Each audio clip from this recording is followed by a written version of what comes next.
Hello, everyone. My name is Max, and I'll be joined later by Andy, who will be presenting later on. And welcome to ACM Hacks Building Bots workshop. Again, the two presenters will be me, Max, and Andy later on. Okay, so let's just get started. So, two resources you want to look at first. We have the GitHub. That's where all our code will be that we do within this presentation. If you want to take a look at it. We also have the link to the slides, which is basically this. And you can follow along if you want to. There's going to be some links here and there that you want to probably use, so I'd recommend just following along with the slides. Okay. And so, do you love Discord bots? Is the big question here. Because me and Andy do. And the first question you might get is, what is a Discord bot? And you can kind of think about it as a program that does anything from automating tasks to adding functionality within a Discord server. Um, and that's just like the technical definition, but you can kind of think about it in how you might have seen it before. If you use Discord, you might have seen some of these things before, such as like Me6, which is a very popular bot that lets you moderate features, automate welcome messages, things like that. More of like the administrative stuff. But there's also different bots like Rhythm, a lot of different music players that let you play music within voice channels. There's also a lot of Discord bots that allow you to play games. One popular one on the right, Pokecord, it's a Pokemon game built within Discord. So there's just a bunch of different things that Discord bots can do and that you may have even used before. And so you might think, why? Why would I want to, look into making a Discord bot maybe? Um, for one, it's very fun. Um, two, you can learn new skills as a developer. It's very intensive. There's a lot of design and coding skills that you learn along the way. And so I think it's a very good way to learn new skills. You can also enjoy it in your own server with, friends by yourself within a community of people you know. Or you can just have a bot that you build be open to the public. So the entire Discord community in general. Um, and so I've linked something here.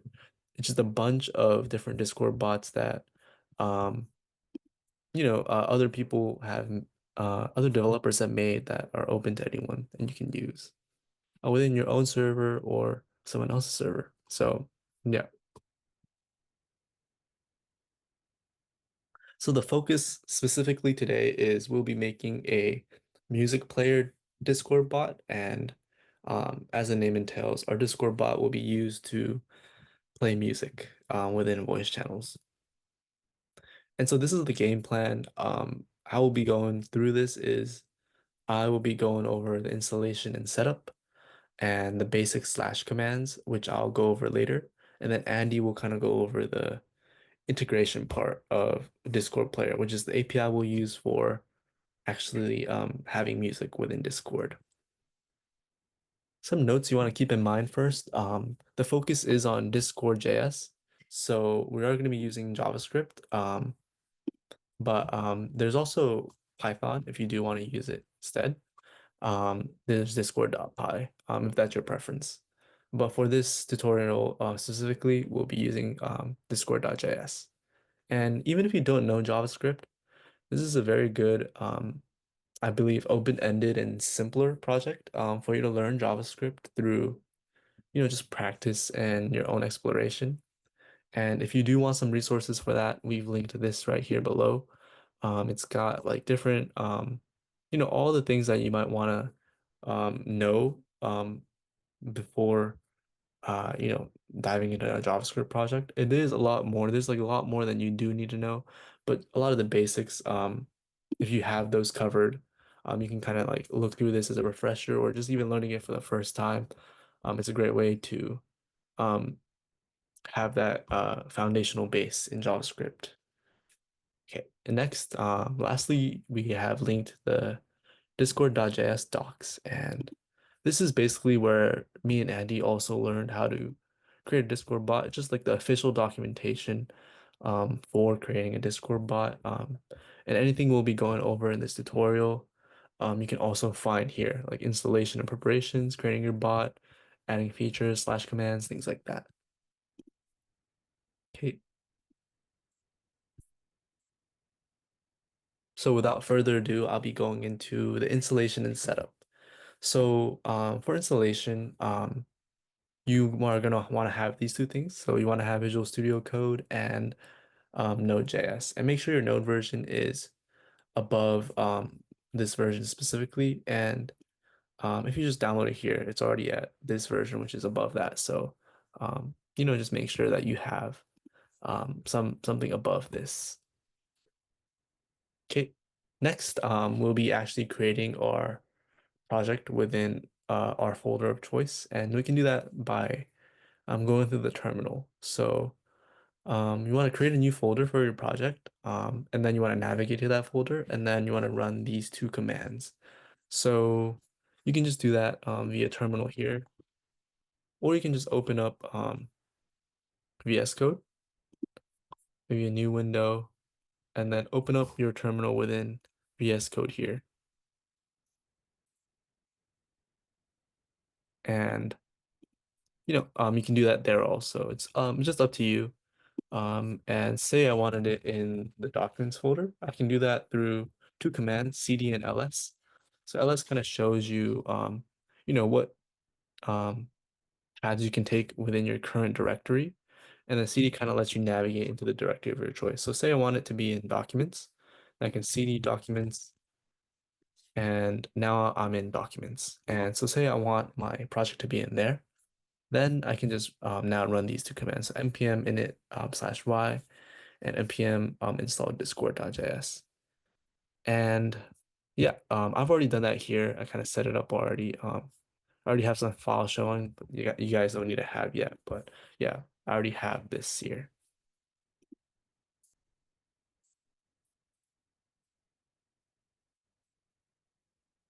Okay.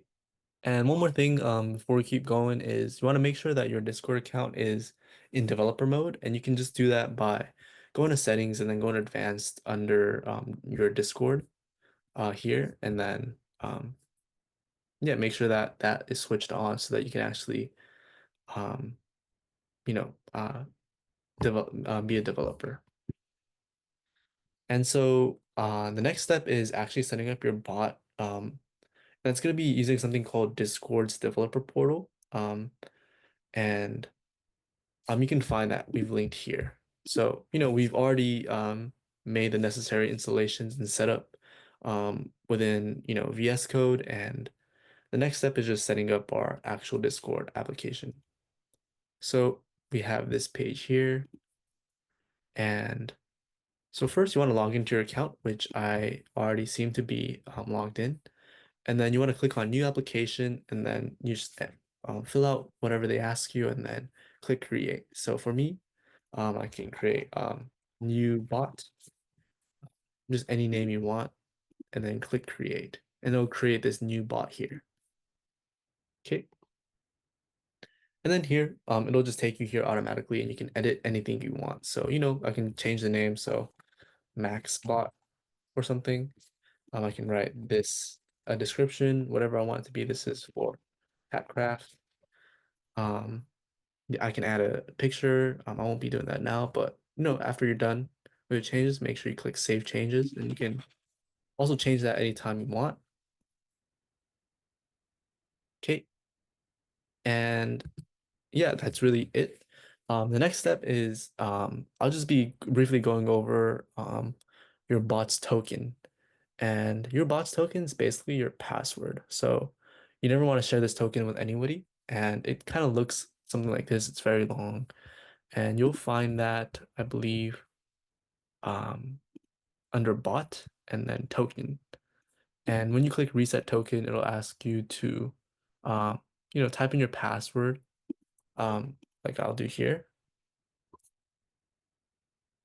And we have that right there. And you can copy it for now, or we'll come back to it. But yeah, this is your bot's token, your password. So you never want to share this with anybody. And obviously, I have to show you guys through this tutorial, but after this tutorial is over, I'll be resetting the token so that that old token is invalidated and you guys don't get access to, obviously my Discord bot. Yeah. Okay. Next step is you want to add your bot to your server. So right now we have, my Discord server that I set up here. There's nothing in it except me. And so I want to add my bot here. So to do that, we'll go to back to this and then go to, I believe,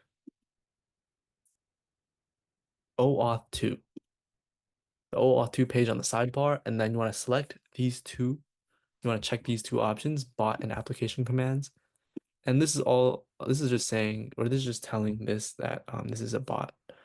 And then you can, check off any permissions that you want to give your bot. So, um, you can go line by line for this, but I'll just make it simpler for myself and I'll just click admin.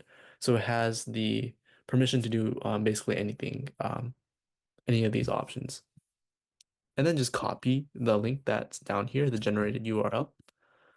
And then you want to just open it up anywhere you want. So say right here, I open it up and it'll just navigate me to something that looks like this. Okay. So again, navigate to the link you created and it should look something like on the right, which is what I have right here. And then you want to select the server that you want it to be added to and then click authorize. So I want it to be added to Max L server and then just click continue and then authorize.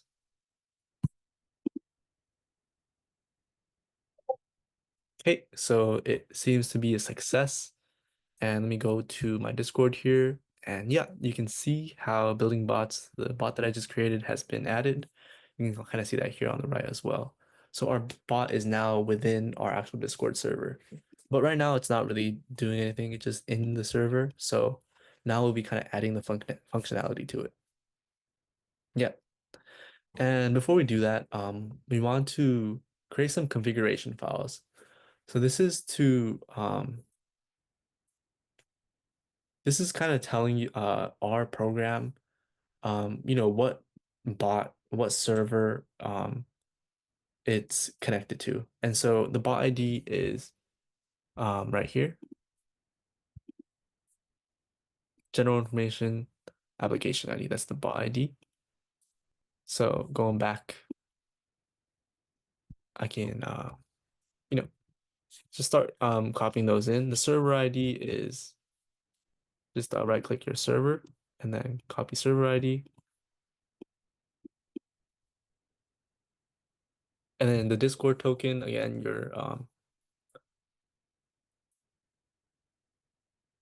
your bot's actual password. Oh, okay, copy that in there. And yeah, again, to protect your token and access it very easily, we're going to be using what's called a config.json file. And um, config.json file, while we're using it, it's very easy to access and it'll be very easy to protect our tokens, which I'll be going over in the next slide. But yeah, we're keeping these three things. Now our application in VS Code understands that whatever we build here is connected to this bot within this server specifically. Okay, and so why do we use config.json?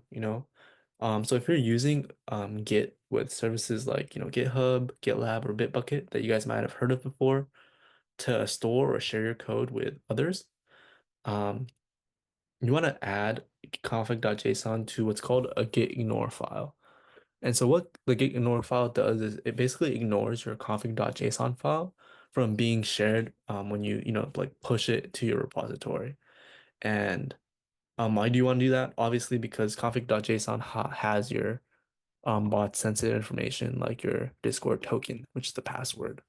So again, go to git ignore. You can create that by clicking this button. I've already created it and add config.json there. And that's all you need to do now whenever you push it to a repository, um, that change won't be or this file config.json will not be added. Yeah. Okay. And that's basically it for installation and setup. That's all we really need. Now we can actually start adding functionality, like kind of the meat and potatoes of our Discord bot. And so we first start that by looking at some basic slash commands. So you might ask, what are slash commands? It's how you type or it's how you interact with a bot in your Discord server. And so just type slash within your text, and you'll see all the commands that you have that allow you to interact with Discord bot in your server. So for example, if I go to like ACM's um, Discord server and I type slash in the channel, you can kind of see all the different uh, commands that I have access to. And same thing with our own Discord bot. We can type slash and then have access to all the different commands that we can use. And these are some built-in ones that Discord already gives us to any user. And um, our Discord bot will be shown up here once we add some commands to it. Okay.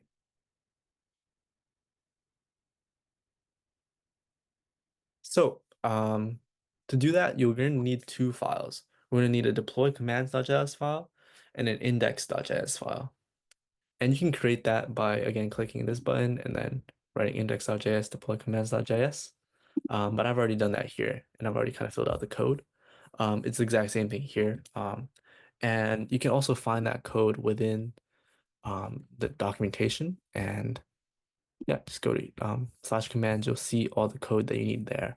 It's a lot more complex because they have it set up more for scalability and creating more complex programs, but I've kind of taken all the abstraction away and kind of made it very bare bones. So you can kind of see what's happening a little simpler. But later on, we will be adding more code to make it more scalable. So yeah, first going into deploy commands.js, this is where we create and initialize our commands. So within our code here, you want to focus on, some key areas.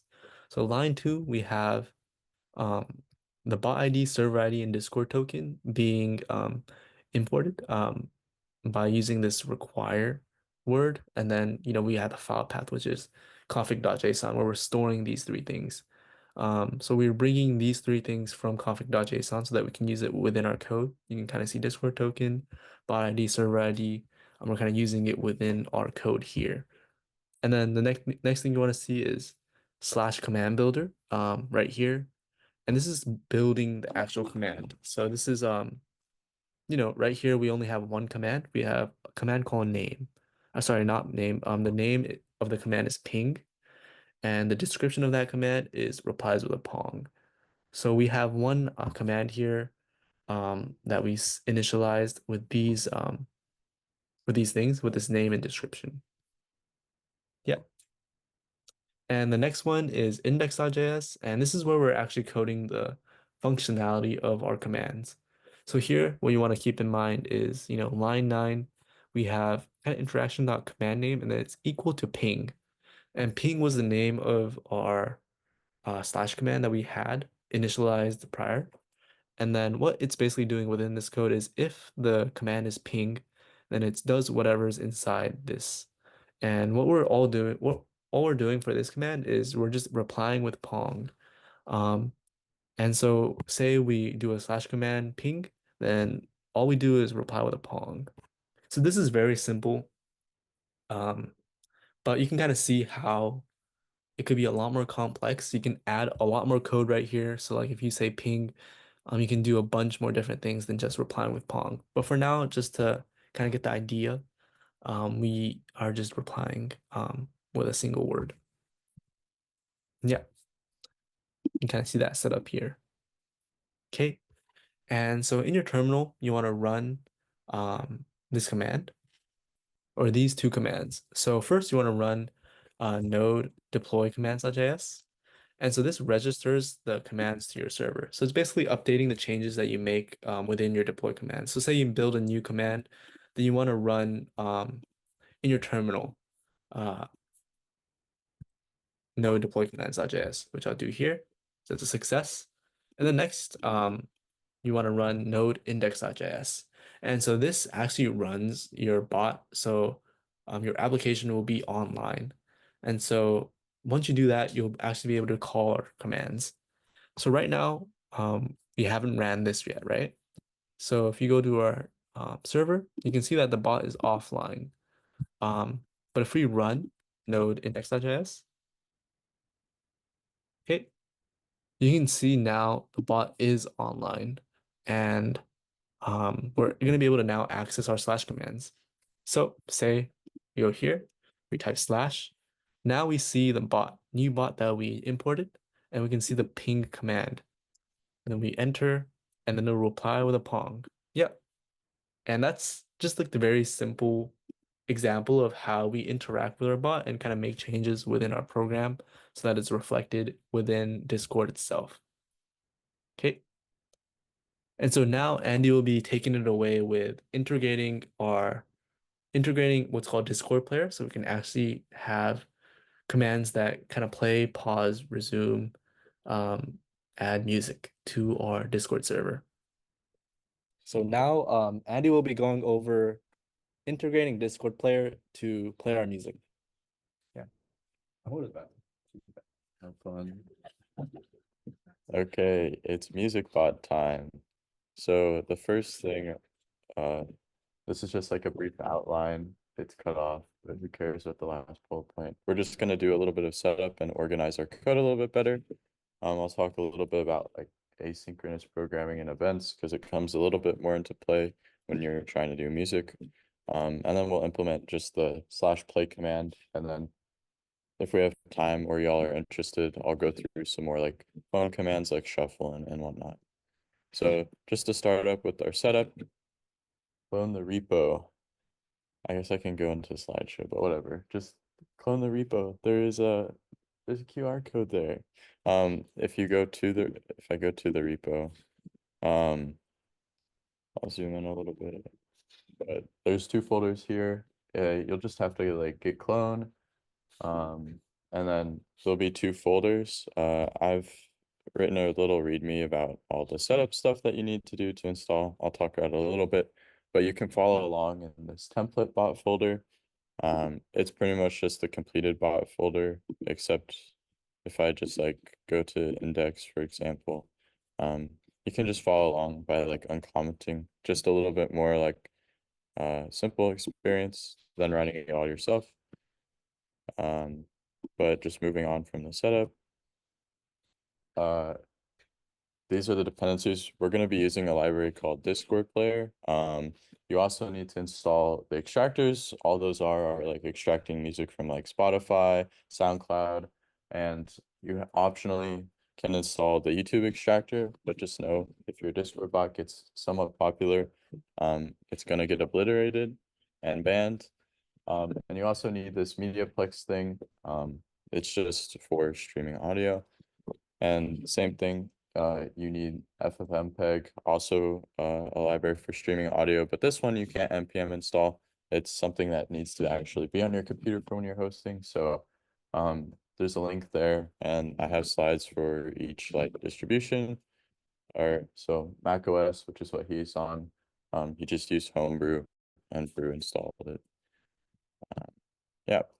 So moving on, there's some more resources. So same thing, JavaScript, Discord.js docs, you'll need those.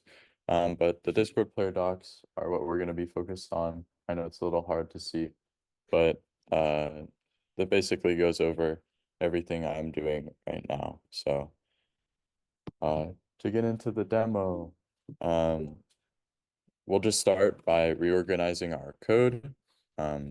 This is a bit what it's going to look like on the right. I know it's a little hard to see, but basically, instead of like having all of our commands be in our index folder and have like a separate deploy commands, we'll organize each command into a separate like file.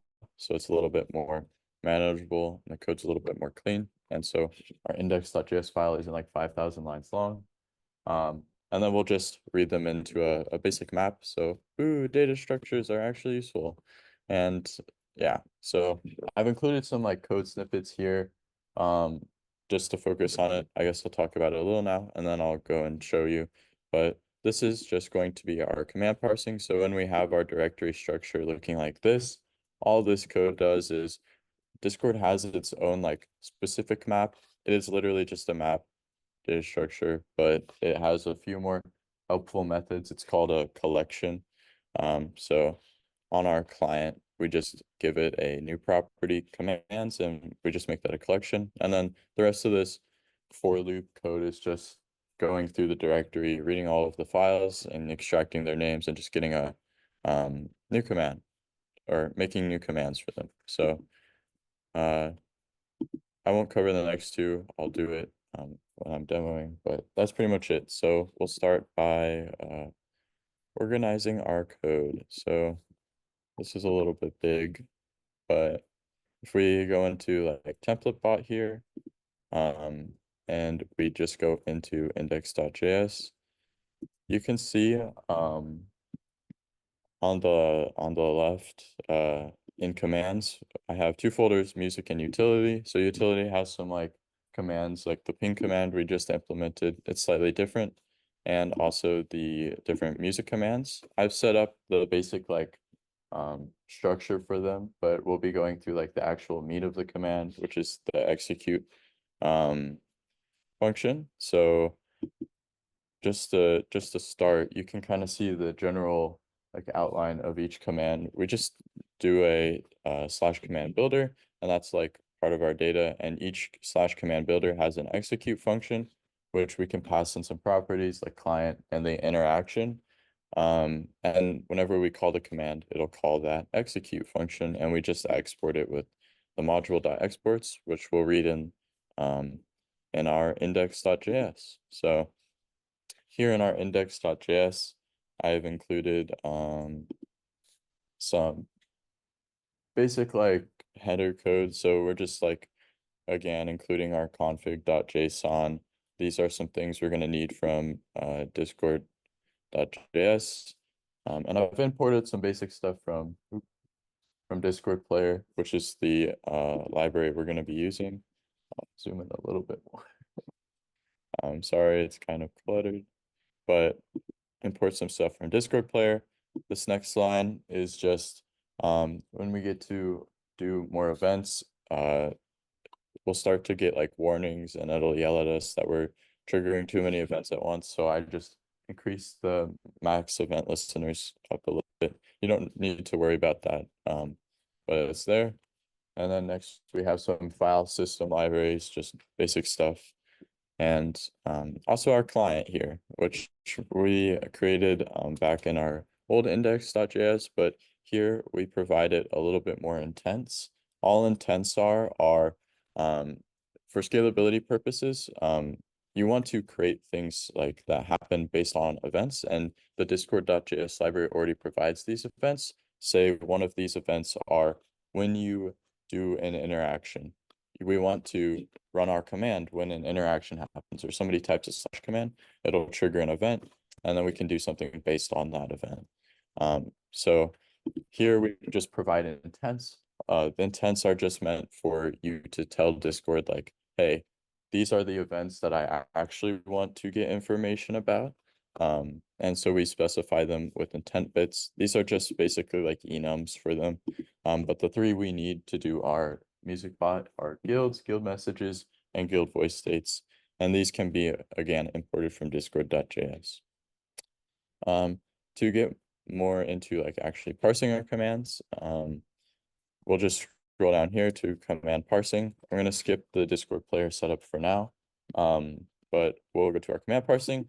So the first thing we want to do is create our new collection. So on the client, you can just append a property. So I'm doing client.command. So we have a list of our commands or a map of our commands and just do new collection.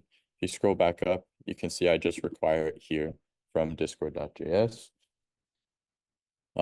The next thing to do, I'm not going to like go into covering all of this code.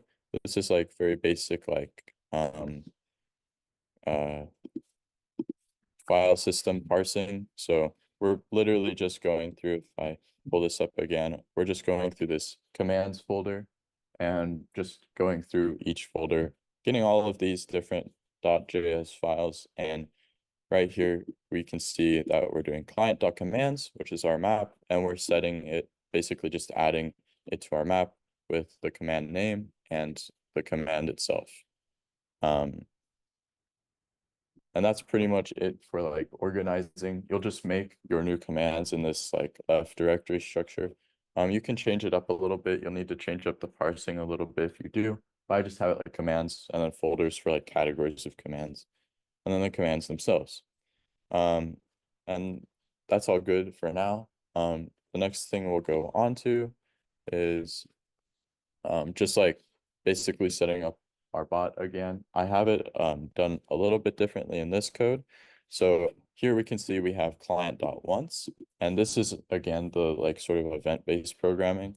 Um, on your client, you have different like things that you can run. Once only runs like when your client is ready, and or it'll run once like when the event happens, and we provided the event like client ready. So whenever our Discord bot is all ready and logged in, we run this function, and this is just basic event-based programming. We'll just say, hey, we logged in, so we actually get some feedback that our bot is running and we know nothing's wrong.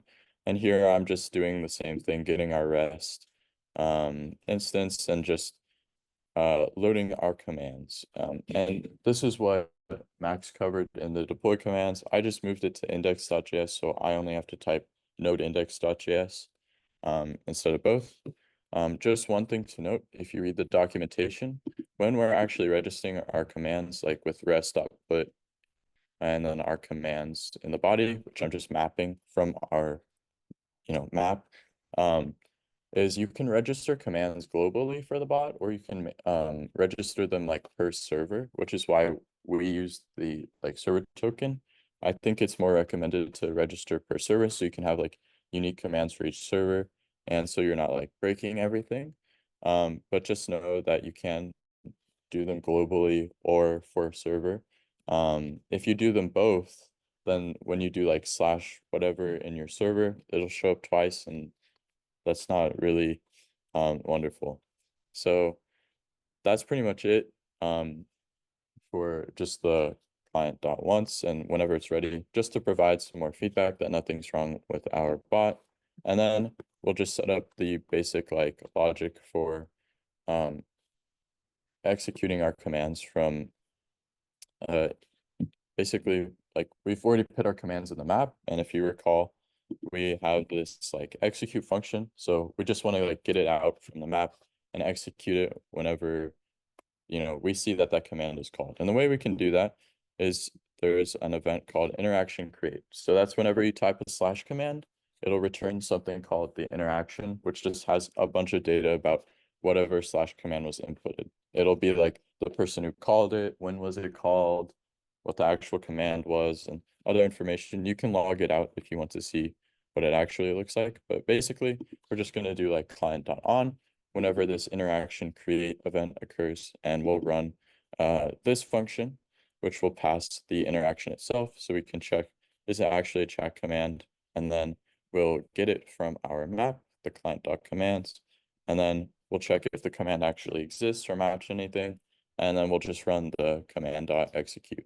And it's as simple as that. I'm passing it in the client and the interaction so that the commands can actually like work with the information provided by like who ran it and like other stuff. This will be like important for when we're making our music bot. Like we want to check if a user is actually in like a voice channel. The way we do that is from the interaction information, and then this is just basic like error handling, just boilerplate. So if I go back to the slides, that's pretty much it for organization. So I'll just talk briefly on the events and asynchronous programming because it's very useful for what we're doing. So asynchronous programming, we're just executing tasks like not synchronously, which is just like not in order. In JavaScript, you don't want to confuse this with like parallelism or like multi-threaded programming because JavaScript's a single-threaded language. But basically, asynchronous programming, you can run stuff concurrently, but that's more, you can think of it more, I think this chart does a great job of explaining it. It's like requests. So if you've worked with like server client requests, you can start a lot of requests at the same time and then get answers back, and they may not be in order. But it's basically just like starting things, and then you'll get a promise back that it'll return something, and you can start a lot of things and get a lot of promises, and it'll execute. And this just prevents blocking, where you have like one task that's going to take a long time. You can start a bunch of different requests, and say a task is shorter, it can run while the bigger task is running as well. So most of the Discord like API is event-based programming because you're not actually interacting with their API like directly. The Discord.js like library kind of wraps that, but it's pretty simple. I'm sorry, it's kind of cut off. But basically, again, we just have like our client on, and then we specify an interaction, and then we run our callback function. So this is called like subscribing to an event generally, just to give you a little bit of terminology.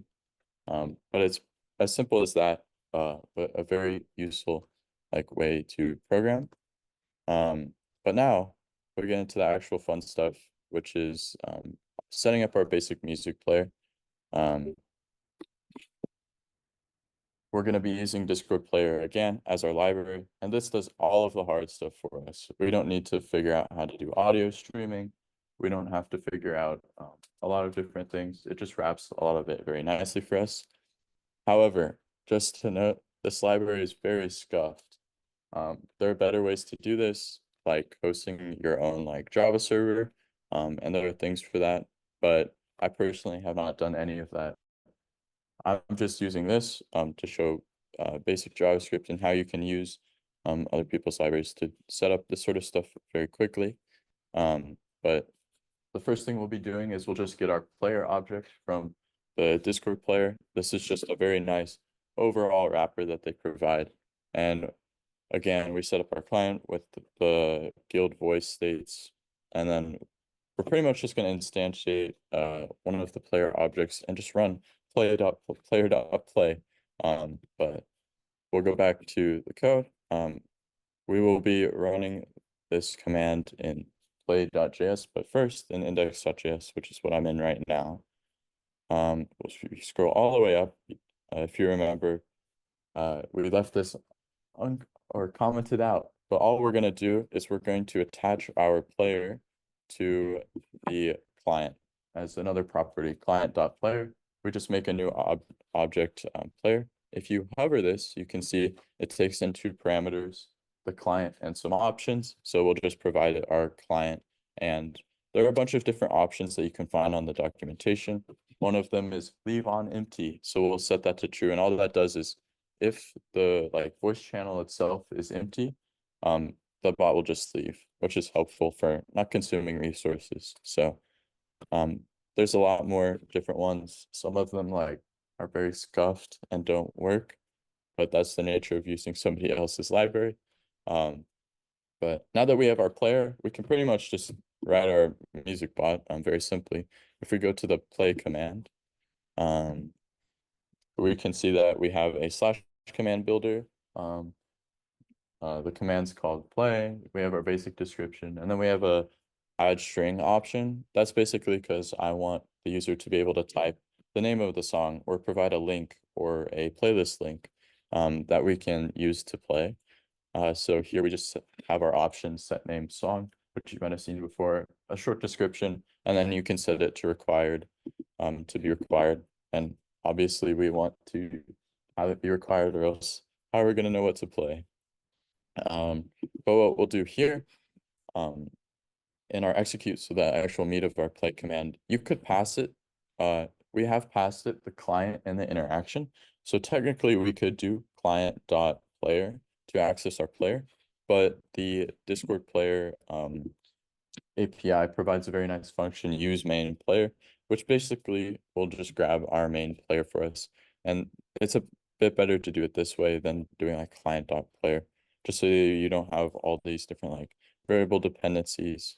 But then we're just going to get the channel of the person who called the command. You can do this interaction.member and then get their voice channel.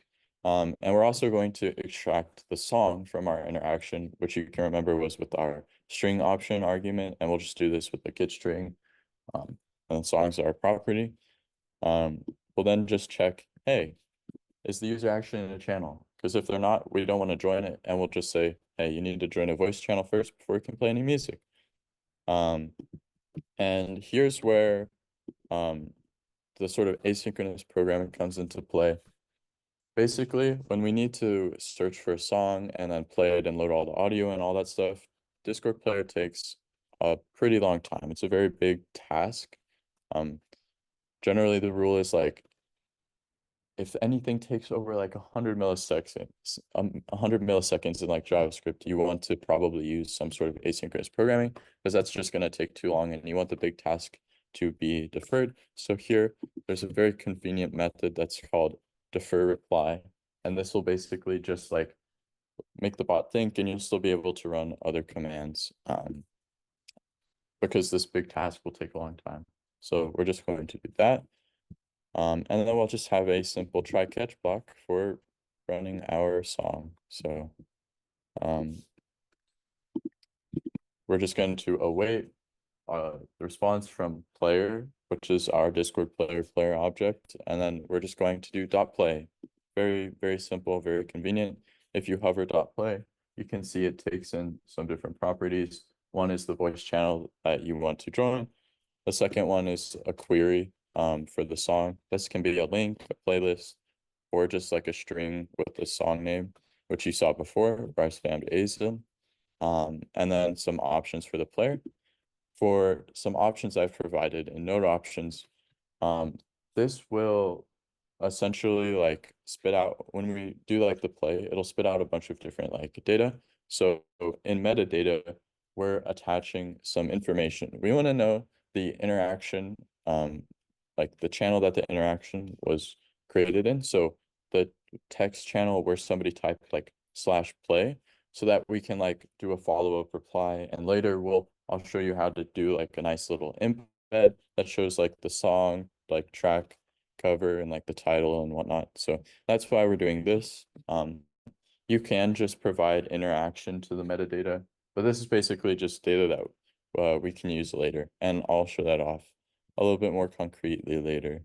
But now that we've written this command, which is just like super simple /play,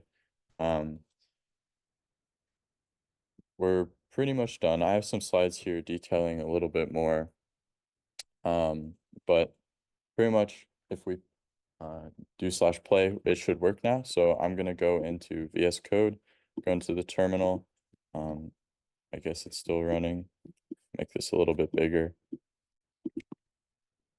Control. I'm going to CD into our template bot. Because if I have less, this is where my index for the code that we're writing right now is.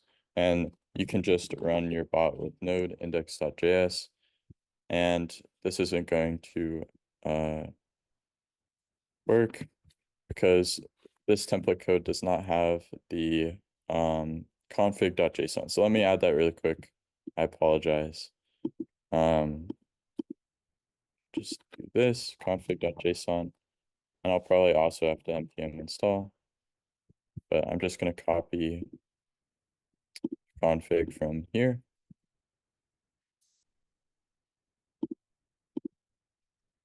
And also I will npm install just to be safe. Cool. So now if we run node index.js, it should run. You can see our messages down here. I'm sorry, it's a little hard to see. All right. So right there, you can see logged in as the HackCraft bot, and we've registered commands for one guild, and we've done 11 commands, and that's with all of our parsing and the .once. Now, if we go to Discord, our HackCraft bot should be online. I'm going to, okay, I have no idea how to right click on a MacBook, so This is so sad, but if we leave, it'll probably leave. Okay.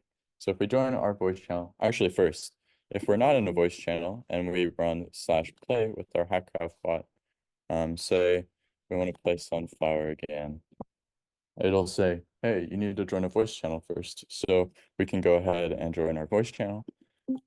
And now if we do /play Sunflower, it'll say, well, it'll give us an error. So I guess it cannot find a song, unfortunately. If it can't find a song, it'll essentially just output an error.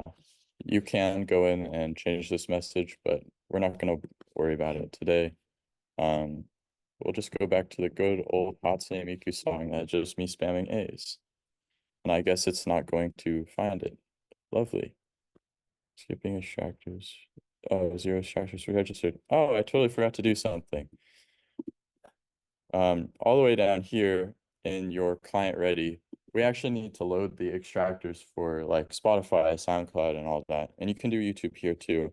But it's just this simple command like client.player.extractors, and we're going to load all of the default extractors. You can add more. There's like some weird audio services that you can like also load, but we're just going to load the default ones, which has like Spotify and whatnot. You can provide it a function here that basically will just, all this does is make sure that we're not loading our YouTube extractor because one, we don't have it installed, and two, I don't want our little HackCraft bot to get obliterated. So I'm gonna rerun the bot, just node index.js with that change. And now when we go back, it should actually be able to find our song because we have our extractors. So sorry for forgetting about that. But if we do /play, it'll just return yippee, which means that it should have found the song. Will it play it? Who knows? I don't know if the volume's off or not. So it would seem like it is not playing because of some random error. So if we go into our terminal, you can sort of see the output. I assume that this has to do with Spotify. Yeah. Some songs, unfortunately, we're using a library. When you're trying to extract like very popular songs, Sunflower from the Spider-Verse is a pretty popular song, and Spotify will impose like certain restrictions on it. This library, unfortunately, can't play them, so you'll get like this huge error message. If you go down here, whenever it tries to extract a Spotify song, it'll try to find an equivalent like on SoundCloud using something called the bridge, which you can see right there. It did find it, but this library is broken. So, I mean, if you want to contribute to open source, you can fix this. But we'll go with a good old song that I know works is spamming A's. So, you can see it'll say like HackCraft is thinking. That's the defer reply, and then it'll play the song. Great. Now you have a functioning music bot, but this yippee like output is not very verbose, not very helpful. We don't actually know what song it found. So we're going to go back to VS Code, and we're going to basically use another event to figure out, hey, whenever our bot starts playing music, there's an event for that. We'll output an embed, which is just like a little Discord way of like making a little nice like formatted output. But if we go down here under our like execution function, you can see here that I have a function for on player start, which is an event provided by Discord players player. So if we do client.player events on this event, which is player start, we can provide it a function. In this function, we can provide it the queue, which is basically has all of our songs in it, and the track, which is the song that we're actually playing. And here I'll just send queue.metadata. If you remember the metadata, we provided it. The metadata was like the channel that the interaction happened in. So we're basically just saying, send this little message out into the channel that we're playing it in, and then we'll send an embed to make embeds in Discord, you can read the discord.js docs, but there's this nice helper called embed builder where you can like set a title, set a description, and set a thumbnail, which will be a little picture. And then we'll just basically send it back out to the channel that we that the user ran the /play command in. So now if we save this and rerun our bot,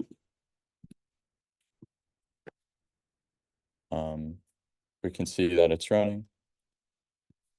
We can go back to this and then play that song again. And like before in the demo, it should output our nice little embed, which has like now playing the song name, a little picture of whatever the song has on Spotify. And what I've done in the like code that I provided is you can like click this link and it'll go to like a little Spotify link so they can like the song on Spotify or something. And that's pretty much it. You have a working music bot in Discord. Let me click the slides. Okay, cool. So yeah, congrats. You have a working Discord music bot. If we want to go on, I'll just cover like a basic pause resume command. And if y'all really want to know how to do other commands, I've provided the code there, but I can also help with that or talk a little bit about it. But we'll just go through some additional music commands because like instead of me muting my laptop, what if I want to just type /pause and it'll pause the Discord bot? And luckily, this stuff is very simple. So if we go back to our VS Code, and we go back to our directory, I've provided some like template code for pause and resume. These commands are like basically identical. So we'll just make a new /command builder. We'll give it a name pause, give it a description, and in our execute, what we want to do is Discord player provides this nice helper function. That's like getting the player with use main player, but except we get the queue, which has all of our songs in it that we queued up. And we'll get the queue from our specific guild. We have our guild ID from the interaction. And now with the queue, we just want to make sure that there are actually songs in the queue because we don't want to pause the player if there's no songs in the queue. We'll also check if it's already paused so that we don't repeat the same command. And then all we have to do, this group player makes this very easy. We just do queue.node.setPauseTrue and it'll pause our player. This library is very simple. And likewise, for the resume command, we just set this to false. So very simple. These commands are literally the same code, copied and pasted, except this is false. And then we also have like resume the song instead of pause the song. But this library makes stuff very simple to set up like all of these different commands. They're all basically built in. You can like make your own playing around with the player, but you may as well be contributing to the code if you're doing that. So if I rerun this with our two new commands,